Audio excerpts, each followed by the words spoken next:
April 1st, 1945, Easter Sunday. Dawn breaks over the East China Sea with a silence so profound it feels like the world is holding its breath.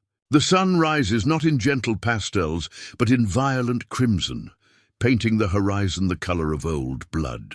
The air tastes of salt and diesel fuel. Across 30 miles of dark water, a fleet materializes from the morning mist, not dozens of ships, but hundreds. 1,400 vessels stretching to every edge of the horizon, the largest amphibious assault force ever assembled in the Pacific theater. Battleships, cruisers, destroyers, aircraft carriers, transport ships loaded with men and machines. The ocean itself seems to groan under the weight of American industrial might. Standing on the deck of a landing craft, a young Marine from Kansas named Robert Sherrod watches the island of Okinawa emerge from the haze. 60 miles long, shaped like a dragon sleeping in the sea. He can smell the jungle even from here, green and ancient and waiting. His hands shake as he checks his rifle for the third time. Around him, men pray silently or smoke their last cigarettes before the beach. No one speaks. They have heard the stories from Iwo Jima, from Peleliu, from Tarawa. They know what waits beyond that peaceful-looking shoreline. What none of them know, not the privates clutching their rifles, not the admirals coordinating the vast armada, not even the Japanese commanders dug into the limestone caves of the island's southern highlands, is that they are sailing toward the bloodiest battle of the Pacific. War, a battle that will consume 82 days, claim over 50,000 American casualties, and transform Okinawa into a landscape so devastated by violence that it will earn a name whispered with reverence and horror for generations: the Typhoon of Steel. Okinawa was never supposed to matter this much. For centuries, it existed as a forgotten outpost, the largest island in the Ryukyu chain, a stepping stone between mainland Japan and the conquered territories of Southeast Asia. The people who lived there spoke their own dialect, maintained their own culture, existed in the shadowy space between Chinese influence and Japanese control. When the Japanese Empire formally annexed the Ryukyus in 1879, Okinawa became the unwanted province, rural and impoverished, looked down upon by citizens of the home islands who considered Okinawans barely Japanese at all. But geography has a way of rewriting destiny. By the spring of 1945, as American forces island hopped across the Pacific in a bloody march toward Tokyo, Okinawa's location transformed from irrelevance to inevitability. 350 miles from Kyushu, the southernmost of Japan's home islands. Close enough for B-29 bombers to reach Tokyo with fighter escort. Close enough to stage the final invasion of Japan itself. Close enough that its airfields could turn the empire's sacred homeland into a killing field visible from Okinawa's northern cliffs. The Imperial Japanese Army understood this arithmetic perfectly. Lieutenant General Mitsuru Ushijima, commander of the 32nd Army, was given 110,000 troops and a simple mission: defend Okinawa until every man was dead. Not to win, victory was no longer possible, and every officer knew it. Tokyo's orders were explicit: bleed the Americans so badly that they would reconsider the cost of invading Japan proper. Make them count their dead until the numbers became unbearable. Turn Okinawa into such a nightmare of casualties that American mothers would demand peace at any price. Ushijima accepted his assignment with the calm of a man who has already written his own death poem. The American planners called it Operation Iceberg. A name chosen for its cold efficiency, perhaps, or maybe for the way the vast operation felt immense, yet only partially visible, with most of its danger hidden beneath the surface. Lieutenant General Simon Bolivar Buckner, Jr., son of a Confederate general, commanded the 10th Army, a force of 182,000 soldiers and Marines, the largest American combat force assembled in the Pacific.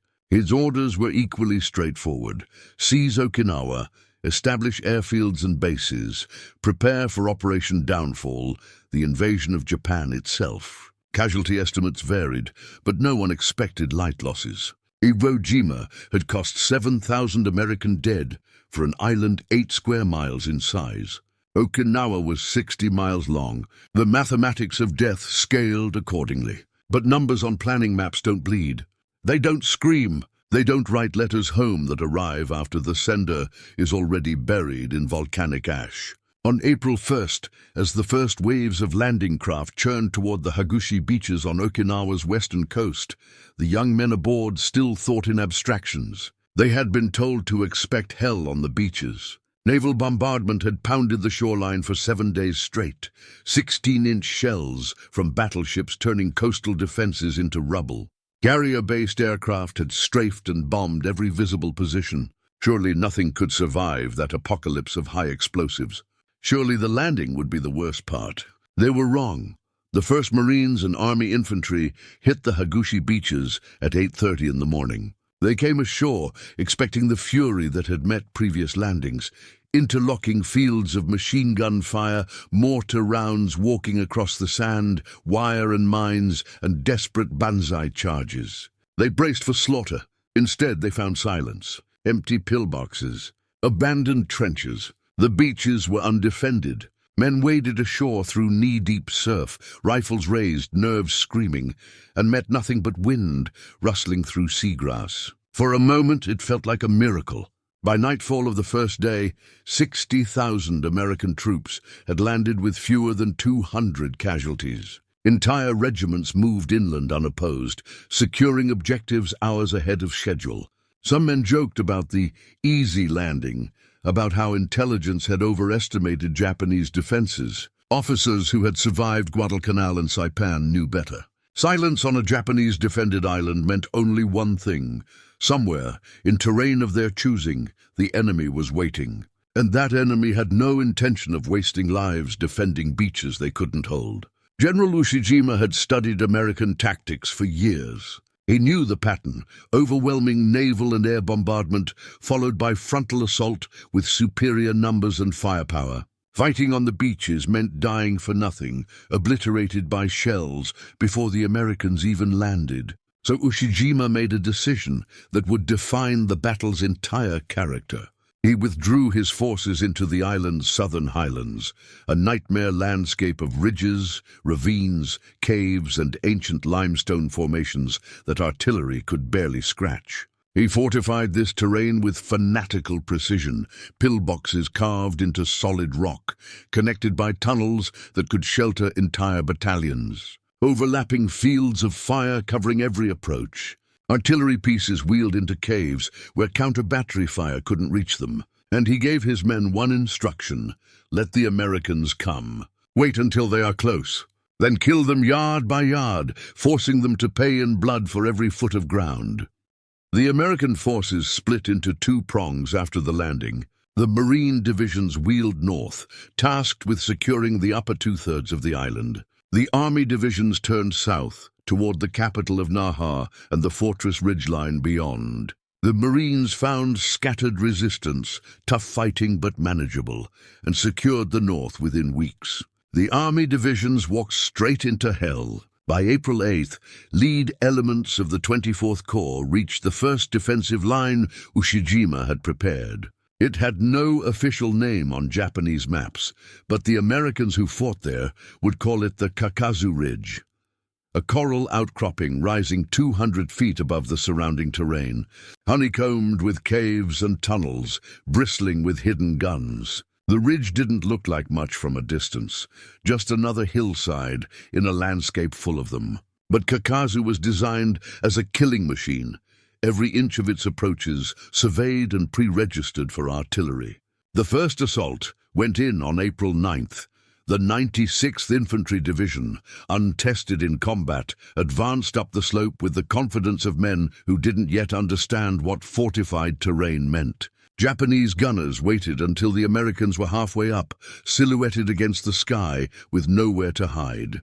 Then they opened fire, machine guns firing from cave mouths invisible until they spat flame, mortars dropping with mechanical precision into clusters of men. Artillery shells screaming in from positions miles away, timed to hit precisely where the forward observers called them. Within an hour, the attack shattered. Men crawled back down the slope, dragging wounded comrades, leaving a trail of bodies too exposed to retrieve. The ridge remained in Japanese hands. They tried again the next day with armor support. Tanks lumbered up the slope, only to discover that the Japanese had prepared for this too. Mines, satchel charges, and 47mm anti-tank guns, firing from positions so well concealed that tankers couldn't see where the shots originated. One Sherman burned, then another, their crews roasting inside steel coffins. The infantry following them went to ground, pinned by fire they couldn't locate or suppress. By April 12th, after 3 days of frontal attacks, Kakuzu Ridge still belonged to the enemy, and the 96th Division had lost over 700 men for zero gain. The mathematics of attrition had begun.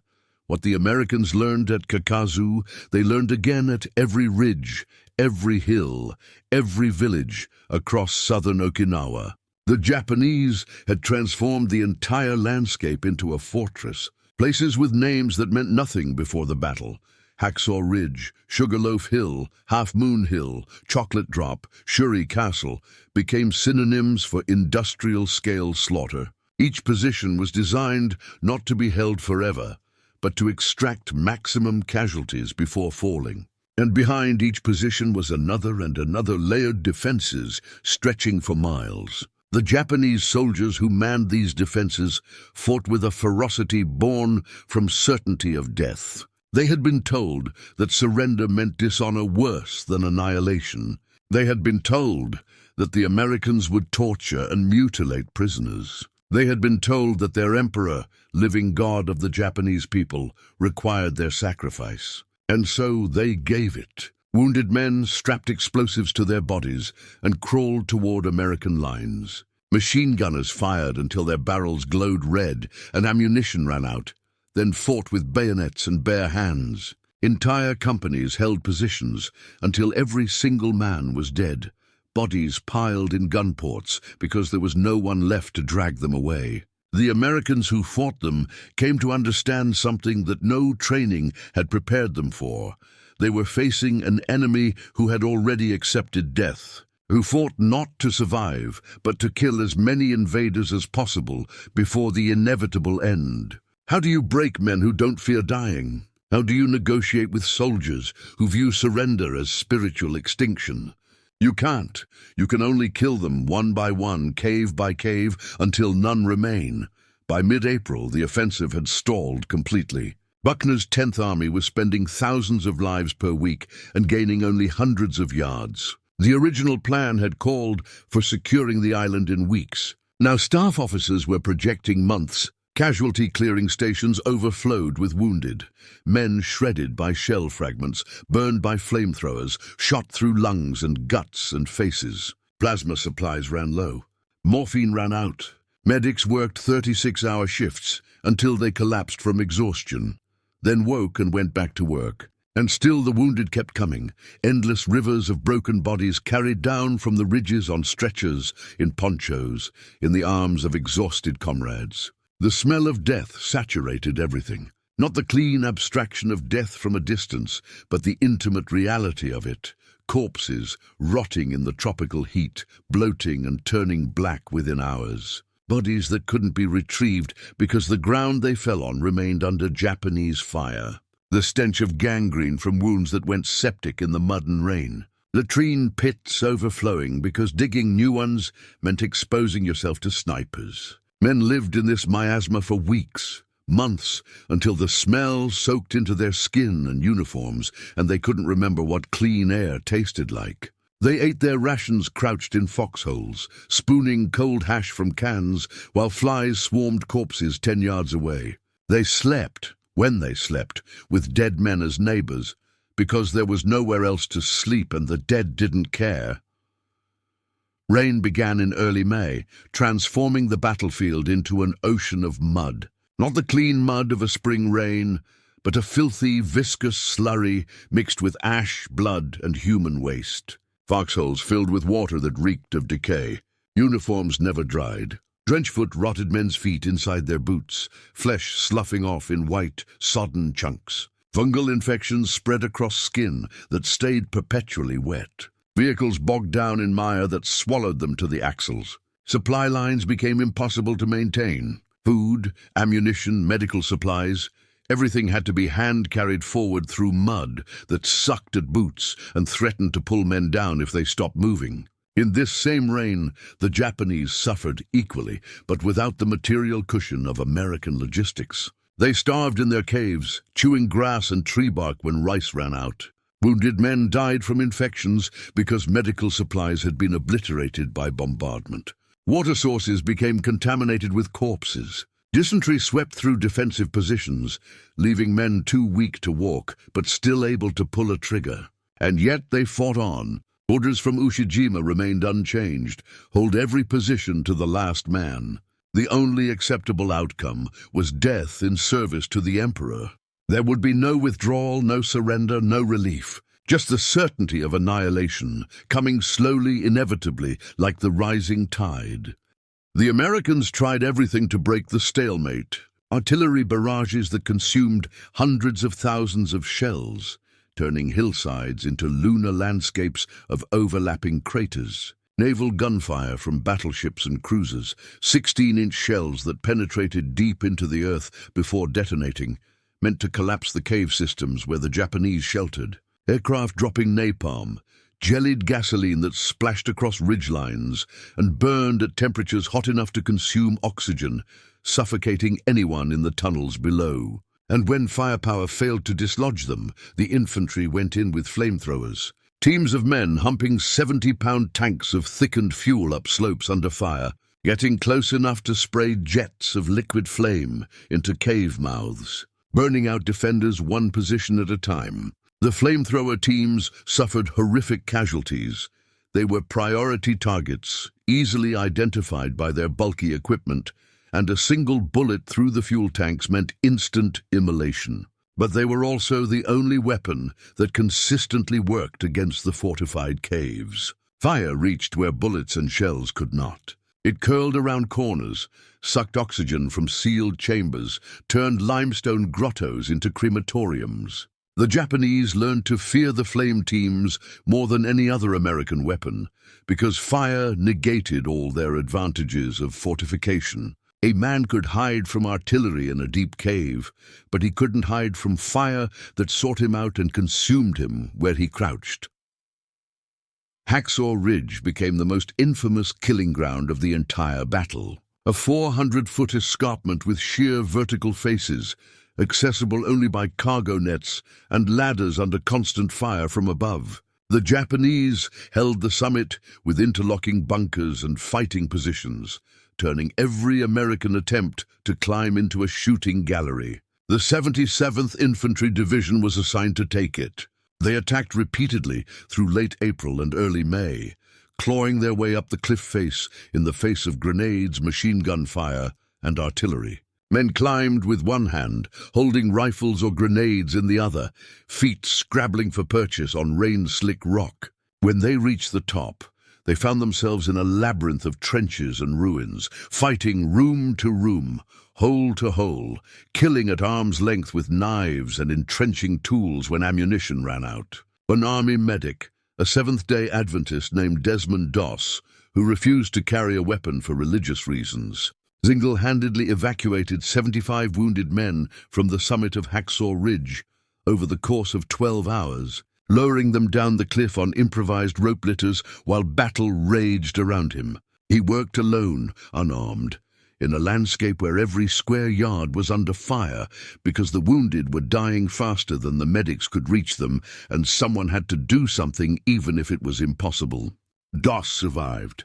Most of his patients survived. His actions would earn the Medal of Honor and, decades later, immortalization in film.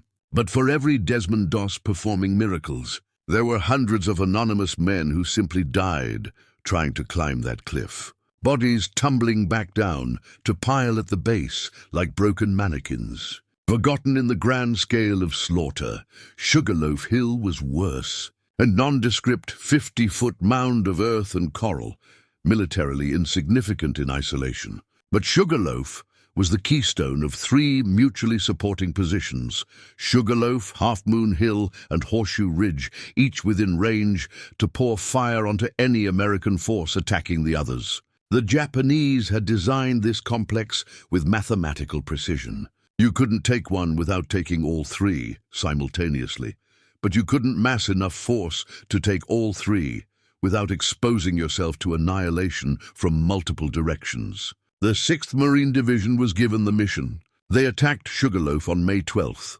By nightfall, they had fought to the summit 8 separate times and been driven off 8 separate times, each repulse costing dozens of casualties. Dead Marines carpeted the slopes, the living huddled in shell holes, exhausted, out of ammunition, waiting for the next inevitable Japanese counterattack to sweep them back down. This pattern repeated for 10 days. Attack, die, withdraw, reorganize, attack again. The Marine Corps prided itself on aggressive offensive action, on seizing objectives through speed and violence. Sugarloaf made a mockery of that doctrine. It didn't matter how brave the Marines were, how well-trained, how determined. The terrain and the defenders conspired to turn courage into fertilizer. By the time Sugarloaf finally fell on May 18th, the 6th Marine Division had suffered 2,600 casualties, the equivalent of an entire infantry regiment, for a piece of ground you could walk across in 2 minutes. And the only reason it fell at all was because the Japanese defenders had finally been killed to the last man. Too few bodies remaining to hold the position. Shuri Castle stood at the center of the Japanese defensive system, an ancient fortress dating to the 15th century, when Okinawa was an independent kingdom. Perched on a hill overlooking Naha, the castle had been converted into the headquarters for General Ushijima's 32nd Army. From its stone ramparts, Japanese officers directed the defense of the entire southern sector, coordinating artillery, reinforcements, and counterattacks across miles of front. Taking Shuri meant breaking the spine of organized resistance. The Americans knew this. So did the Japanese. The castle became the objective that justified any cost. The 1st Marine Division and the 77th Infantry Division converged on Shuri from the north and east, grinding through the outer defenses mile by bloody mile. They fought through the ruins of Naha, a city that had been home to 70,000 people before the war and was now a landscape of shattered concrete and charred timbers. They fought across rice paddies turned into mortar-cratered swamps. They fought through villages where every house concealed a pillbox, where every well had been booby-trapped, where civilians and soldiers mixed indistinguishably and both fired at anything that moved. By late May, American forces had surrounded Shuri on 3 sides. The castle was within range of direct fire. Final victory seemed close. And then, on the night of May 23rd, the Japanese slipped away. Under cover of darkness and torrential rain, Ushijima withdrew his remaining forces from the Shuri defenses and retreated south to the Kian Peninsula, the last defensible terrain on the island. The Americans entered Shuri Castle on May 29th to find it empty, a symbolic victory devoid of strategic value. The enemy had escaped to fight again, and the slaughter would continue.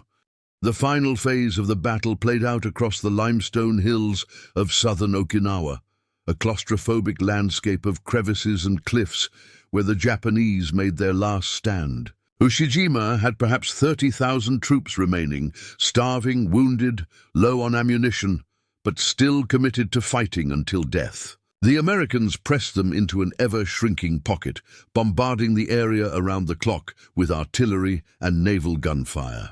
There was no possibility of evacuation, no hope of reinforcement. The only question was how many more Americans would die before the inevitable end. Lieutenant General Buckner came to the front lines on June 18th to observe the final attacks. He stood on a ridge watching artillery pound Japanese positions when an enemy shell exploded nearby, a fragment of coral rock striking him in the chest with the force of a bullet. He died within minutes, the highest-ranking American officer killed by enemy fire during the entire war. His death, so close to the battle's end, felt like a final obscenity in a campaign defined by waste. 3 days later, on June 21st, organized Japanese resistance collapsed. General Ushijima and his chief of staff performed ritual suicide in their cave headquarters overlooking the sea, kneeling in formal dress as an aide cut their throats. The 32nd Army ceased to exist. Small pockets of holdouts would continue fighting for weeks, hiding in caves, launching futile ambushes. American forces spent July mopping up stragglers, sealing caves with explosives, or pumping them full of smoke to drive out survivors. Some Japanese soldiers refused to surrender even then, choosing starvation over capitulation, their skeletal corpses discovered months later in hidden grottos. The last verified Japanese soldier surrendered in 1949, 4 years after the war ended, emerging from a cave where he had hidden. Still believing the emperor required his sacrifice, the butcher's bill for Okinawa defied comprehension. American casualties totaled over 82,000, with more than 12,000 killed in action. The Army and Marines both suffered some of the highest casualty rates of the entire war. The 96th Infantry Division, which had landed as a fresh unit in April, lost over 8,000 men by June. The 6th Marine Division suffered over 8,000 casualties. Multiple regiments were effectively destroyed, their rosters filled with replacements who arrived just in time to become casualties themselves. Naval losses were equally catastrophic. Kamikaze attacks sank 36 ships and damaged 368 others, killing nearly 5,000 sailors. The destroyer USS Laffey survived being hit by 6 kamikazes and 4 bombs in 80 minutes, a floating wreck held together by the sheer stubbornness of her crew. The British carriers HMS Formidable and HMS Victorious were struck multiple times, but survived because their armored flight decks could withstand impacts that would have gutted American carriers. Hundreds of pilots flew their planes into American vessels in suicide attacks, trading their lives for a chance to disrupt the invasion fleet. They succeeded in inflicting damage, but failed to halt the operation. The kamikazes represented the same calculus as the ground defense, exchange Japanese lives for American casualties at any ratio, inflict enough pain to make victory unbearable. It didn't work. The fleet stayed. The landings continued, and the kamikazes died by the hundreds, their flaming wrecks spiraling into the sea, burning fuel trailing behind them like the tail of a dying comet. Japanese casualties approached total annihilation. Of the 110,000 soldiers who defended Okinawa, over 94,000 died. 7,800 were captured, many of them wounded or unconscious, unable to resist. The remainder, perhaps 8,000 men, simply disappeared, their bodies never identified, buried in collapsed caves or incinerated by flame and explosive. The Japanese military effectively ceased to exist on Okinawa. Every major unit was destroyed. Every general was dead by suicide or combat. The organized army that had fortified the island in such intricate detail became a memory written in casualty reports and unmarked graves. But the military casualties were only part of the horror.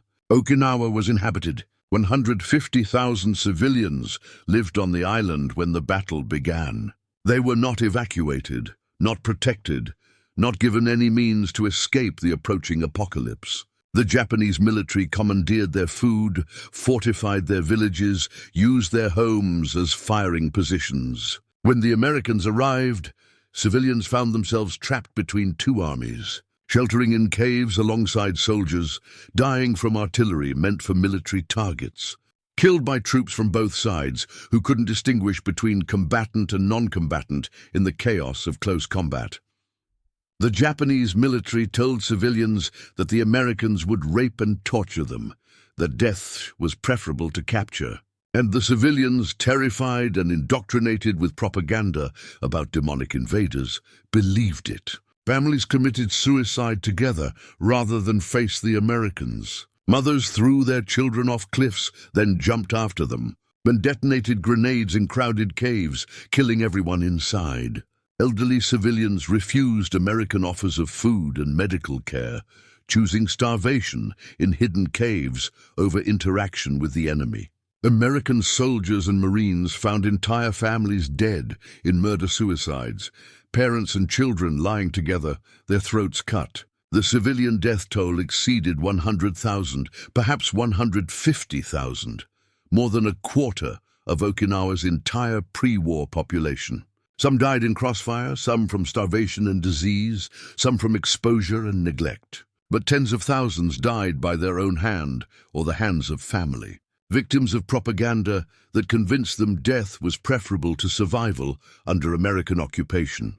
The Marines and soldiers who survived Okinawa came away changed, not in the dramatic, cinematic way of a revelation or moral awakening, but in the slow erosion of whatever belief in humanity they had carried with them. They had spent 82 days living in mud and filth, killing and watching friends die, seeing human bodies reduced to meat and fragmented bone. They had learned that bravery didn't matter, that a brave man died just as easily as a coward when a shell landed in his foxhole. They had learned that the enemy would never stop, never surrender, never negotiate, that the only way to end the killing was to kill every last one of them. And they had learned that this was the future, that if Okinawa was the model for invading Japan proper, and all the planning documents said it was, then the coming invasion of Kyushu and Honshu would make Okinawa look like a skirmish. Casualty estimates for Operation Downfall, the invasion of Japan, ranged from 500,000 to over 1 million American dead and wounded. The Purple Hearts manufactured in preparation for that invasion, over 500,000 of them, are still being awarded today, nearly 80 years later, because the invasion never happened, and no subsequent conflict has consumed that stockpile of anticipated casualties. The men on Okinawa did the math. If this island cost 12,000 American dead, how many would die on Kyushu? How many to take Tokyo? Would anyone survive to see the war's end, or would the entire generation bleed out on Japanese soil? They didn't know. They only knew they were tired, and the dying continued, and the orders kept coming. In the caves where the Japanese made their final stands, American flamethrower teams found a landscape that transcended hell. Bodies stacked like cordwood, so many dead in such confined spaces that there was no room for the living except on top of the corpses. Wounded men abandoned without food or water, left to die slowly because there were no medical supplies and no hope of evacuation. Soldiers who had asphyxiated when the oxygen was consumed by fires or explosives, their faces frozen in expressions of panic. Some caves held hundreds of dead, the air so thick with decay that men vomited through their gas masks. Engineers sealed these caves with explosives, collapsing the entrances, creating mass tombs that remain to this day. Thousands of bodies still lie in those limestone caverns, never recovered, their names lost, their families never told exactly where they fell. War reduces humans to anonymity. The individual becomes a number, the corpse becomes a problem of logistics and hygiene. On Okinawa, this reduction was total. Men who had been students, farmers, fathers, sons, became unidentifiable remains in mass graves, distinguished only by whether their bones wore American or Japanese uniforms. Their dreams, their fears, their personalities, all incinerated in a conflict that ground them into statistical abstracts. 12,414 American dead, 94,000 Japanese military dead, 142,000 Okinawan civilian dead, 250,000 human beings who woke up on April 1, 1945 and did not survive to see July. 250,000 lives extinguished in 82 days, 3,000 deaths per day, 125 per hour, over 2 per minute, every minute, for nearly 3 months without pause. The scale becomes incomprehensible, too vast for the human mind to truly grasp. We can understand the death of one person, perhaps a dozen, but hundreds of thousands. The mind rebounds off that number, unable to convert it into individual tragedies, and yet each of those numbers was a person. The Marine from Kansas who watched, The island appear through the morning mist on April 1st. He might have died on Sugarloaf Hill in May, gut shot by a sniper, screaming for a medic who never came because the medics were already dead. Or perhaps he survived, went home, married his high school sweetheart, and spent 50 years waking up at night smelling phantom cordite and rotting flesh, unable to tell his wife why he couldn't sleep, why he flinched at loud noises, why he drank too much and stared at nothing for hours. The Japanese machine gunner in a cave on Kakazu Ridge, 18 years old, conscripted from a farming village in Hokkaido, he fired his weapon until the barrel melted, then died when a flamethrower team poured fire into his position, burning him alive in a stone chamber he could never escape. The Okinawan grandmother who led her 3 grandchildren into a cave to hide from the battle, listening to the thunder of artillery for weeks until their food ran out and the children began to starve, their cries growing weaker each day until they stopped crying at all, and she sat alone in the darkness with their small bodies, waiting for death to claim her too. Each one of these was a real person, with a life that mattered to someone, a death that left an absence. But history doesn't remember them individually. History remembers Okinawa as a battle, a military operation, a stepping stone toward Japan's surrender. The individual lives are footnotes, afterthoughts, statistical noise in the grand narrative of geopolitics and strategy. The Americans who fought on Okinawa expected a battle. They had seen combat before, at Guadalcanal, Iwo Jima, Peleliu. They knew war was brutal, that men died badly, that nothing about combat resembled the propaganda posters. But Okinawa exceeded their worst expectations. They had imagined an enemy that would eventually break, that would surrender when defeat became inevitable. Instead, they found an enemy that had transcended the survival instinct, that fought with. The certainty of martyrs who believed death in combat was not a tragedy, but a sacrament. This psychological reality was harder to process than the physical danger. You could train men to assault a fortified position, to suppress fire and maneuver under enemy guns. But how do you train them to fight an enemy who wants to die, whose tactical doctrine is based on maximizing mutual casualties with no consideration for his own survival? The Marines and soldiers adapted, learned to be ruthless, to take no chances, to kill anything that moved in a combat zone because assuming someone might surrender got you killed. They learned to seal caves without checking for survivors because opening a cave to offer surrender got you blown up by a suicide bomber. They learned to shoot wounded enemy soldiers because those wounded men concealed grenades and would kill you when you came to give them water. The Japanese tactics forced the Americans to become executioners, to violate every instinct of mercy and civilization, because mercy on Okinawa meant death. And the men who survived carried that knowledge home with them, the awareness that they had become the kind of people who burned other humans alive and felt nothing, who could eat lunch next to a corpse and not lose their appetite. They had discovered capacities for cruelty within themselves that they never knew existed, and that discovery was almost as traumatic as the combat itself. The Japanese defenders, in contrast, had expected honor. They had been raised in a culture that venerated the samurai, that taught Bushido, the way of the warrior, as the highest ideal.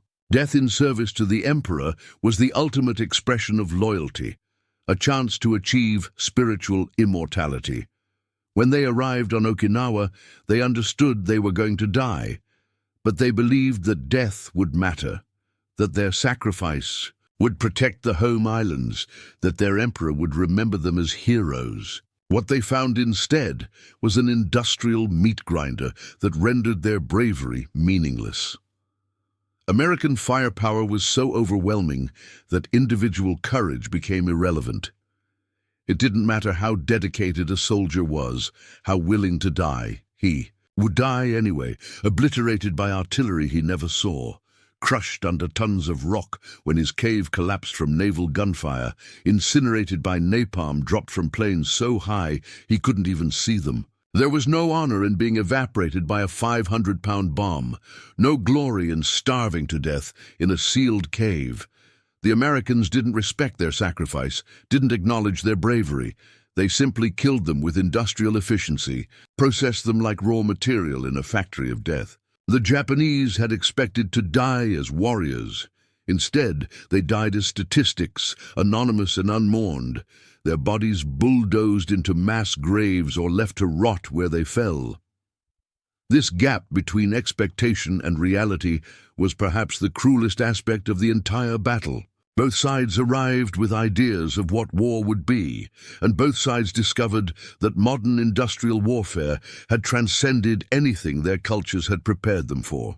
Amid the carnage, one object became symbolic of the vast difference between the two nations at war: the ration can. American soldiers and Marines ate from tin cans that contained more calories than many Japanese soldiers received in an entire day. Canned beef, canned vegetables, canned fruit, canned desserts, chocolate bars, coffee, sugar, powdered milk. Each American in combat received roughly 4,000 calories daily, more food than most people in the world saw in a week. The Japanese, by contrast, were starving. Their supply lines had been severed by American submarines and air attacks. The food that reached Okinawa was minimal, and by May, essentially nothing was getting through. Japanese soldiers subsisted on handfuls of rice, then on grass and leaves, then on nothing at all.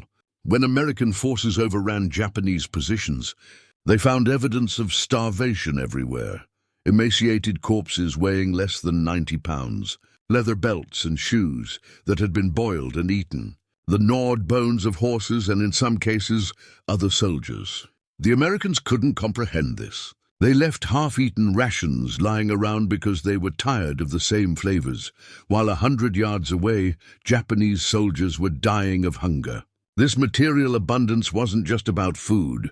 Americans had unlimited ammunition, new uniforms, boots, medical supplies, radios, vehicles, air support, naval gunfire. Anything they needed could be shipped from factories in Detroit, Pittsburgh, Los Angeles. The Japanese had nothing. Rifles without ammunition, artillery pieces with a dozen shells remaining, soldiers wearing rotten uniforms and sandals made from palm fronds. The empire that had conquered half of Asia by 1942 was by 1945 so resource-starved that its soldiers were fighting a modern, industrial power with weapons and supplies that wouldn't have been adequate in 1918. This disparity made the battle's outcome inevitable. The only question was how long the Japanese could prolong the dying.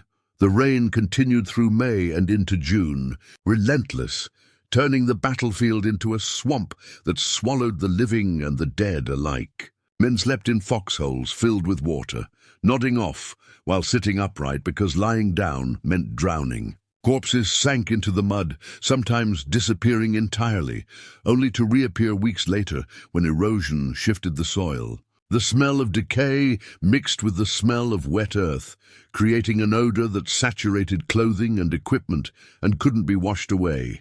Veterans of the battle would later say that smell never left them, that decades later they could still summon it, that it haunted their dreams more vividly than the images of combat. Because smell bypasses the rational mind, connects directly to the limbic system, triggers memory in ways that sight and sound cannot. They could see photographs of Okinawa without reacting, but catch a whiff of certain decay, a dead animal on the roadside, a trash can left too long in summer heat, and they would be 20 years old again, crouched in a muddy foxhole on a nightmare island, listening to the whistle of incoming artillery and knowing that the next round might have their name on it. This is what trauma does. It writes itself into the body, into the nervous system, creates triggers that can't be rationalized away. The men who fought on Okinawa carried that island with them for the rest of their lives, and many never spoke of it. Couldn't find words to bridge the gap between what they experienced and what civilians could understand. How do you explain to someone who has never been in combat that the worst part wasn't the fear of dying, but the gradual erosion of your ability to care about anything? The way your emotions shut down as a defense mechanism until you felt nothing. Just a hollow numbness punctuated by moments of terror. By late June, as organized resistance crumbled, the American commanders faced a question they had been avoiding. What had they won? Okinawa was secured, yes. Airfields could be built, the island converted into a base for the final assault on Japan. But at what cost? 12,000 American dead, 50,000 wounded, many of them crippled for life. Entire units destroyed. The morale of the surviving troops was dangerously low. Psychiatric casualties, men who simply stopped functioning, catatonic from stress and exhaustion, numbered in the thousands. The Navy had been battered by kamikazes, losing more ships than in any other campaign. And this was for a single island, not even Japanese home territory, just a provincial outpost. If Okinawa was this costly, what would Kyushu be? What would Honshu be? The staff officers ran the projections and arrived at numbers so horrific they seemed unreal. Hundreds of thousands of American casualties, millions of Japanese casualties, military and civilian, the complete devastation of Japan's remaining cities, battles that would make Okinawa look merciful by comparison, grinding on for a year, perhaps longer, until one side or the other was completely annihilated. The generals looked at these projections and knew they were politically unacceptable. The American public would not tolerate casualties on that scale. Roosevelt was dead, replaced by Truman, a new president trying to figure out how to end a war he had inherited. The scientific community was whispering about a new weapon, something that might render invasion unnecessary. But in June of 1945, none of that was certain. All they knew was that Okinawa had demonstrated the Japanese willingness to fight to collective suicide, and that same willingness applied to the defense of the home islands with a population of 70 million. Meant apocalypse. Then, on August 6, a single B-29 bomber named Enola Gay dropped an atomic bomb on Hiroshima, and the world changed. 3 days later, a second bomb fell on Nagasaki. Between them, the two bombs killed over 200,000 people, most of them civilians, vaporized or burned or slowly dying from radiation sickness. The Japanese government, faced with a weapon they couldn't defend against, and the entry of the Soviet Union into the Pacific War, surrendered on August 15th. The war ended without the invasion of Japan. Operation Downfall was cancelled. The men who had survived Okinawa, who were preparing for the next landing, who had been writing goodbye letters to their families, suddenly found themselves alive in a world at peace. The relief was overwhelming, indescribable. They had been reprieved from a death sentence, given back futures they had already mourned. But that relief was complicated by knowledge of how the war had ended. They knew that hundreds of thousands of Japanese civilians had died in atomic fire to spare them from invading Japan. They knew that Okinawa had been, in some sense, the demonstration that justified using the atomic bombs, because it had shown that any other path led to casualties on a scale no democracy could sustain. The men of Okinawa understood this arithmetic in their bones. Many of them believed, for the rest of their lives, that the atomic bombs had saved them, that they would have died on the beaches of Kyushu if the bombs hadn't ended the war first. Others struggled with the moral calculus of trading civilian lives for military ones, even if those civilian lives belonged to the enemy. There were no clean answers. There was only survival and guilt, and the knowledge that history was more complicated than propaganda suggested. In the decades after the war, Okinawa was rebuilt. The island became a major American military base, hosting tens of thousands of troops, a permanent garrison that remains to this day. The battlefields were cleared, the caves sealed, the rubble removed. Grass grew over the shell craters. Forests reclaimed the ridges where men had died by the thousands. The civilians who survived trickled back to their villages, or what remained of them, and tried to rebuild lives from the ashes. But the island never recovered its innocence. Too much blood had soaked into the soil. Too many ghosts lingered in the caves. The Okinawan people, who had been caught between empires, who had lost a third of their population in a battle they didn't start and couldn't escape, carried a bitterness that outsiders rarely understood. They had been sacrificed by the Japanese military, used as human shields and propaganda tools. They had been killed by American firepower that made no distinction between soldier and civilian. They had lost their culture, their history, their identity in the 3 months it took for 2 foreign armies to destroy their home. And when the war ended, they found themselves under American occupation. Their island turned into a military base, their land confiscated, their voices irrelevant. The Battle of Okinawa became a symbol for them, not of heroism or sacrifice, but of powerlessness, of what happens to small peoples when empires wage war on their territory. This memory persists. Even now, nearly 80 years later, Okinawa remains the most heavily militarized prefecture in Japan, hosting the majority of American forces in the country, a constant reminder that the battle never truly ended, that the island's fate is still determined by strategic calculations made in Tokyo and Washington. For the Americans who fought there, Okinawa became a touchstone, a shared experience that bound them together and isolated them from everyone else. They formed veterans associations, held reunions, told stories to each other that they couldn't tell anyone else, because only another Okinawa veteran could understand what it had been like to live in that sustained nightmare, to watch friends die in ways that defied description, to survive when survival seemed to violate the laws of probability. They aged, these men, went bald and fat and bent, but when they met each other they reverted to being 20 years old again, scared kids trying to stay alive in a war that seemed designed to kill them. They died off slowly, one by one, until the reunions grew smaller and smaller, until the last of them was gone, and Okinawa became purely historical, an event with no living witnesses. What remains now are the memorials. The Peace Memorial Park, where the names of all the dead, American, Japanese, Okinawan, are engraved on black granite walls that stretch for hundreds of feet. The museums, filled with artifacts and photographs and testimonials. The old battlefields, marked with plaques explaining what happened there, though no plaque can truly convey the horror of what those places witnessed. And the caves, some of them preserved as memorials, others sealed and forgotten, holding the remains of men who were never recovered, whose families never learned exactly where they died, who exist only as names on casualty lists. These caves are tombs without markers, scattered across the island's southern highlands, silent and hidden, known only to jungle and stone. There is a particular cruelty in how quickly battles are forgotten by everyone except those who fought them.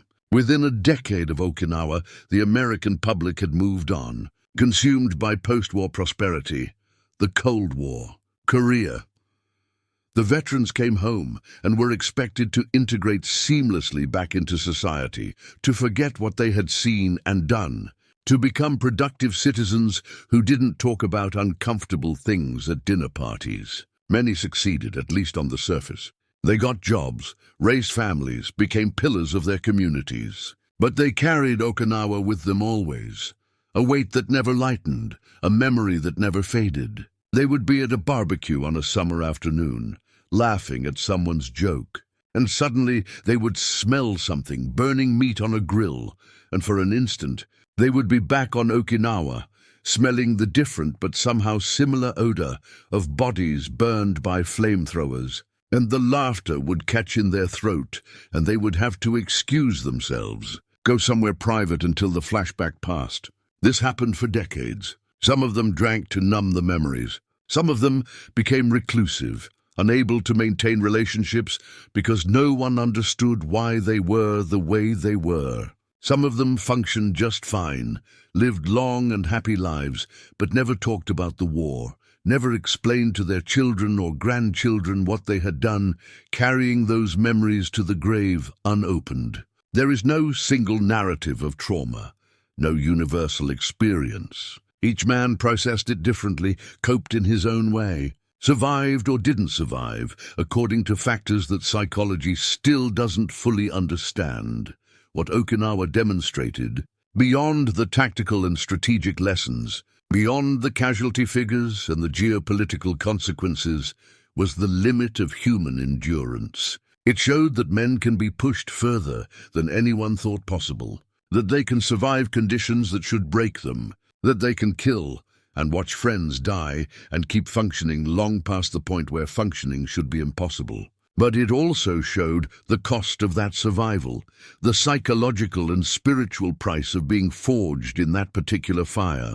The men who came off Okinawa in July 1945 were not the same men who had landed in April. Something essential had been burned out of them, some capacity for innocence or hope that could never be restored. They had looked into an abyss, not metaphorically but literally, had lived in a landscape where death was more common than life, where the rules of civilization had been suspended and only violence mattered. And once you've seen that, once you've lived it, you can never fully return to the world of people who haven't.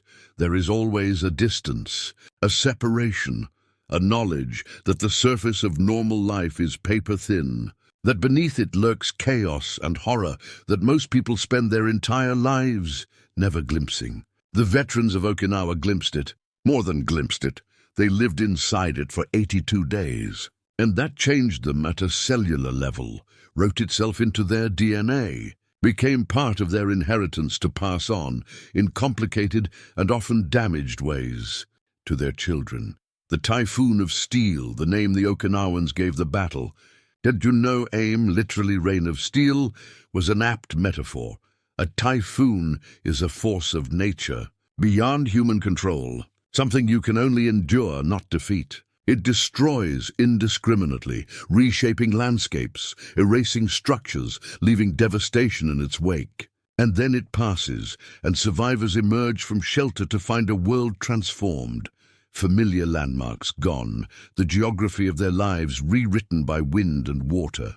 Okinawa was like that. It descended on the island with the inevitability of weather, ground through its cycle of destruction, and eventually moved on, leaving behind a landscape, physical and human, that could never return to what it had been before. The steel rain fell for 82 days, millions of shells and bombs, more explosives per square mile than almost any other battlefield in history. When it finally stopped, when the last shot was fired, and the last banzai charge broken, and the last cave sealed, the survivors looked around and barely recognized the place. Okinawa had been beautiful once. Green hills, clear water, ancient villages. Now it was a wasteland of mud and craters and ruins, saturated with death, a cemetery masquerading as an island. It would take generations to heal, if healing was even possible for a wound that deep. In the end, what does a battle like Okinawa mean? What do we take from it 80 years later, when all the participants are dead and the island is covered with modern cities and military bases and tourist hotels? We can extract lessons about tactics, about the importance of combined arms, about the futility of fighting to the death against an enemy with overwhelming material superiority. We can discuss the political ramifications, how Okinawa influenced the decision to use atomic weapons, how it shaped post-war military planning. We can analyze casualty figures and debate whether different strategies might have reduced the losses. But all of that feels inadequate, like trying to understand a painting by describing the chemical composition of the pigments. The real meaning of Okinawa lies in the individual experiences, in the moments of terror and bravery and despair that the statistics can never capture. It lies in the Marine who held his dying friend's hand in a muddy foxhole and promised to tell his mother he hadn't suffered, even though he had suffered terribly. It lies in the Japanese soldier who wrote a final letter to his family, sealed it in a bottle, and left it in a cave before going out to die in a suicidal charge, hoping someone would find it and send it home, though no one ever did. It lies in the Okinawan mother who sang lullabies to her children as the artillery thundered closer, trying to keep them calm even though she knew they were all going to die. These moments are lost to history, unrecorded, surviving only in the traumatic memories of those who witnessed them, and now even those memories are gone. carried to graves by the last of the generation that lived through the war. What remains is the story, the narrative we construct to give meaning to the chaos, to impose order on events that were fundamentally chaotic and meaningless. And the story we tell about Okinawa shapes how we understand war, sacrifice, and the price of victory. Perhaps the real lesson of Okinawa is simpler and darker than any tactical analysis. It's that war, modern industrial war, is a process that consumes everything it touches: soldiers, civilians, landscape, culture, morality. It grinds people into raw material, processes them through systems of violence that no one fully controls, and produces corpses and trauma as its primary outputs. No one wins a battle like Okinawa. One side loses more slowly than the other, occupies the ground after everyone is dead, and claims victory.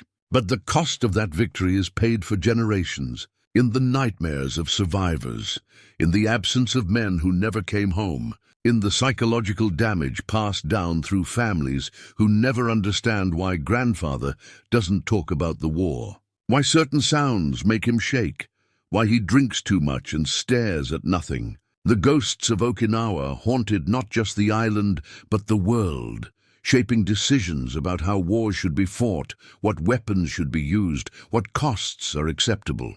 And now, with the last of the witnesses gone, we're left with only the echoes, the photographs of devastation, the casualty lists, the memorials no one visits, the caves full of unrecovered dead. History moves on, the details fade, but the essential truth remains. 250,000 people died on a small island in the spring and summer of 1945. Died badly, in ways that destroyed their humanity before destroying their bodies. And every one of those deaths was a universe of loss that we can acknowledge but never fully comprehend. The typhoon of steel has passed, but the rain still falls, invisible now, remembered only in the quiet moments when aging nations confront the cost of their power and wonder if victory was worth the price.